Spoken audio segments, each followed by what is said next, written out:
आप सभी का गीता ज्ञान चैनल में स्वागत है। अगर आप चैनल पे पहली बार आ रहे हैं तो चैनल को सब्सक्राइब करें और उसके बगल में जो बेल आइकन है उसे क्लिक करें नोटिफिकेशन के लिए। श्रीभगवानुवाच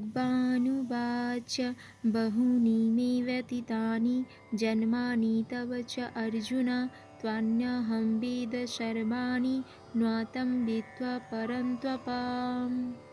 श्री भगवान ने कहा, तुम्हारे तथा मेरे अनेकानेक जन्म हो चुके हैं। मुझे तो उन सब का स्मरण है, किंतु हे परंतप तुम्हें उनका स्मरण नहीं रह सकता है। ब्रह्म संगीता में हमें भगवान के अनेकानेक अवतारों की सूचना प्राप्त होती है। उसमें कहा गया है, मैं उन आदि पुरुष श्री भगवान गोविंद की पूजा करता हूँ, जो अद्वैत, अच्युत तथा अनादि है। यद्यपि अनंत रूपों में उनका विस्तार है, किंतु तो भी वे आद्य, पुरातन तथा नित्य नव यौवन युक्त रहते हैं। श्री भगवान के ऐसे सच्चिदानंद रूप को प्राय श्रेष्ठ वैदिक विद्वान जानते हैं, किंतु विशुद्ध अनन्य भक्तों को तो उनके दर्शन नित्य ही होते रहते हैं। ब्रह्म संहिता में यह भी कहा गया है, मैं उन श्री भगवान गोविंद की पूजा करता हूँ, जो राम, नृसिंह आदि अवतारों तथा अंश अवतारों में नित्य स्थित रहते हुए भी कृष्ण नाम से विख्यात आदि पुरुष है, और जो स्वयं भी अवतरित होते हैं। वेदों में भी कहा गया है कि अद्वैत होते हुए भी भगवान असंख्य रूपों में प्रकट होते हैं। वे उस वैदुर्य मणि के समान हैं, जो अपना रंग परिवर्तित करते हुए भी एक ही रहता है। इन सारे रूपों को विशुद्ध निष्काम भक्ति समझ पाते हैं। केवल वेदों के अध्ययन से उनको नहीं समझा जा सकता।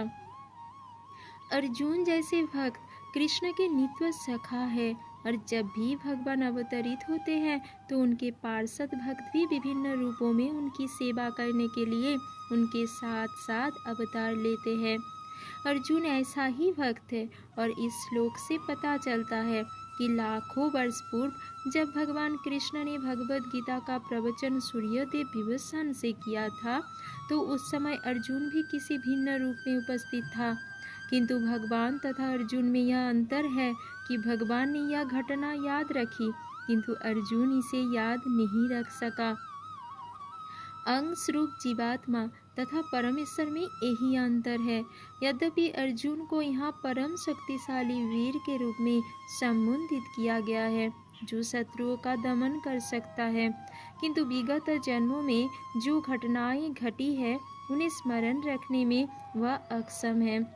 अथवा भौतिक दृष्टि से जीव चाहे कितना ही बड़ा क्यों ना हो, वह कभी परमेश्वर की समता नहीं कर सकता। भगवान का नित्य संगी निश्चित रूप से मुक्त पुरुष होता है, किंतु वह भगवान के तुल्य नहीं होता। ब्रह्म संहिता में भगवान को अच्युत कहा गया, जिसका अर्थ होता है कि वे भौतिक संपर्क में रहते हुए भी अपने को नहीं भूलते। अतः भगवान तथा जीव कभी भी सभी तरह से एक समान नहीं हो सकते, भले ही जीव अर्जुन के समान मुक्त पुरुष क्यों न हो। यद्यपि अर्जुन भगवान का भक्त है, किंतु कभी कभी वह भी भगवान की प्रकृति को भूल जाता है। किंतु दैवी कृपा से भक्त तुरंत भगवान की अच्युत स्थिति को समझ जाता है, जबकि अभक्त या असुर इस दिव्य प्रकृति को नहीं समझ पाता। फलस्वरूप गीता के विवरण आसुरी मस्तिष्कों में नहीं चढ़ पाते। कृष्ण को लाखों वर्ष पूर्व संपन्न कार्यों की स्मृति बनी हुई है, किंतु अर्जुन को स्मरण नहीं है। यद्यपि अर्जुन तथा कृष्ण दोनों ही शाश्वत स्वभाव के हैं।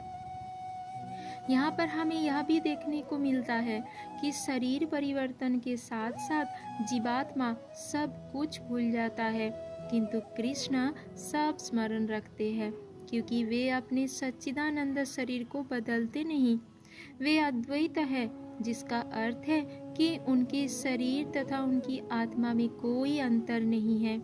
उनसे संबंधित हर वस्तु आत्मा है, जबकि बद्ध जीव अपने शरीर से भिन्न होता है, क्योंकि भगवान के शरीर तथा आत्मा अभिन्न है।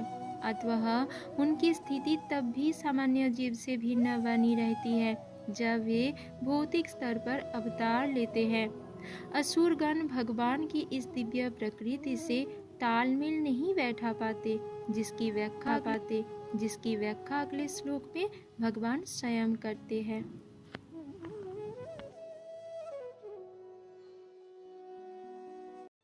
अगर आप सबको वीडियो पसंद आया है तो वीडियो को लाइक करें, चैनल को सब्सक्राइब करें और भी वीडियोस देखने के लिए।